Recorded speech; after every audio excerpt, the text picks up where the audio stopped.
সুলাইমান আলাইহিস সালাম একদিন বসে আছেন তার রাজসিংহাসনে, বসে থাকা অবস্থায় হঠাৎ করে একটা পাখি তার কাছে উড়ে উড়ে আসছে।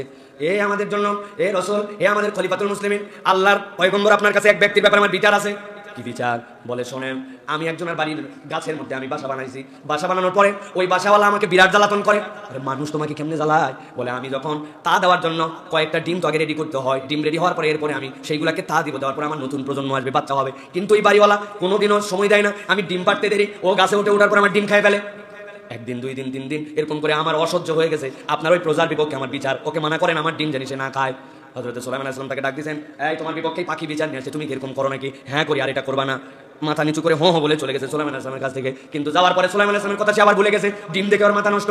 পাখি একটা ডিম পারছে বড় সড়ো, চিন্তা করছে ফিরি ফিরি খাওয়ার, আবার উঠে গেছে গাছের মধ্যে। যাওয়ার পরে ডিম নামাই নিয়ে চলে আসে। এরপরে পাখি এসে বিচার দিয়েছে যে সুলাইমান, আপনি নিষেধ করার পরেও কথা শুনে নাই, আপনি আবার কোনো একটা অ্যাকশন নেন। হযরত সুলাইমান আলাইহিস সালাম 2টা জিনকে দায়িত্ব দিয়েছেন, এই জিনেরা তোমরা ওই গাছের মধ্যে যাই দাঁড়ায় থাকবা।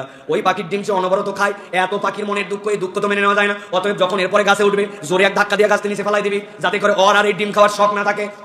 সুলাইমান আলাইহিস সালাম নির্দেশ অনুযায়ী 2 জন জিন সেখানে গেছে। যাওয়ার পরে গাছের মধ্যে অপেক্ষায় আছে, কখন আসে কখন আসে। উঠলেই তো সুলাইমান আলাইহিস সালাম বলেছেন ওরে ধাক্কা দিয়ে ফেলাই দেওয়ার কথা।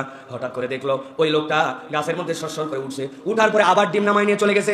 ডিম নিয়ে চলে যাওয়ার পরে ওই লোক ডিম খাওয়া শেষ। পাখি যায় বলছে, ঘটনা কি? আপনি মানা করলেন, আবার ফোর্স নাকি পাঠালেন? ফোর্স পাঠানোর পরেও সেইগুলো কোনো কাজ করলো না। সুলাইমান আলাইহিস সালাম জিনদেরকে ডেকে পাঠাইছেন, কি ব্যাপার? তোমাদেরকে দায়িত্ব দিছো গাছে উঠলে ধাক্কায় ফেলাবি, তোমরা কি করলা? বলে হে পয়গম্বর, ঘটনা ভিন্ন রকম। কি ঘটনা? বলে আপনি বলার পরে আমরা গাছে দাঁড়াইছিলাম, কিন্তু ওই লোক নেই না। ডিম পাড়ার পরে ডিম যখন উঠতে নিতে উঠবে, এমন সময় দরজাতে বের হইছে। বের হওয়া মাত্র একটা ফকির আসছে। আসার পরে তার কাছে বলছে, কিছু আমাকে সাহায্য করো। ওই লোক গাছে না উঠে আবার ভিতরে গেছে, এক মুষ্টি খাবার এনে তার হাতের মধ্যে দিয়েছে। ফকির চলে গেছে। এরপরে সে যখন গাছে উঠতে শুরু করলো, আমরা তো ধাক্কা দেওয়ার জন্য রেডি, কিন্তু আমরা দেখি আল্লাহ 2টা ফেরেশতা আল্লাহ পাঠালেন। তাকে ধাক্কা দেওয়ার আগে ওই ফেরেশতারা আমাদের 2 জনকে ধাক্কা দিয়ে সরাইয়া দিয়েছে। সুলাইমান আলাইহিস সালাম বলেন, এটা এই জন্য যে ব্যক্তিটা দান করেছিল, দান না করে যদি উঠতো, এই ফেরেশতাও আসতো না, তাকে ওই জিনেরা ধাক্কা দিয়ে ফেলে দিতে পারতো। তার দানের কারণে তার বিপদ মুসিবতকে দূর করে দিয়েছেন আল্লাহ। এইটা প্রমাণ করে বান্দা চাক্ষুষ চোখে দেখতে পায় না, কিন্তু বান্দা যখন দান খয়রাত করে, রব্বুল আলামিন তার বালা মুসিবত দূর করে দেন। আমি আমার ভাষায় অনেক সময় বলি, ভালো করে একটু নিজের জীবন বিশ্লেষণ করে দেখবেন। আমরা সকালবেলা উঠে বলিস, একটুর জন্য চোখটা বেঁচে গেল, ধাক্কা খাইছিলাম আমি, অ্যাক্সিডেন্ট হতে হলো না। আমরা মাঝে মাঝে বলি আল্লাহ নিজে হাতে বাঁচালো। বলি না ভাই, নিজের জীবন বিশ্লেষণ করে দেখেন, আপনার আমার জীবনে বাঁচার হার বেশি নাকি আপনার আমার জীবনে অ্যাক্সিডেন্টের হার বেশি?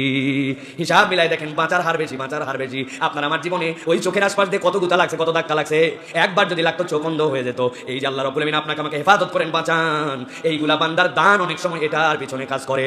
অতএব যেই বান্দা তার জীবন থেকে বালা মুসিবত দূর করাতে চায়, তার জীবনকে আল্লাহ রাব্বুল আমিনের রহমতের সাগরে ভাসাতে চায়, আল্লাহ বলছেন সে যেন তার সম্পদ থেকে অকাতরে দান করে। সুবহানাল্লাহ।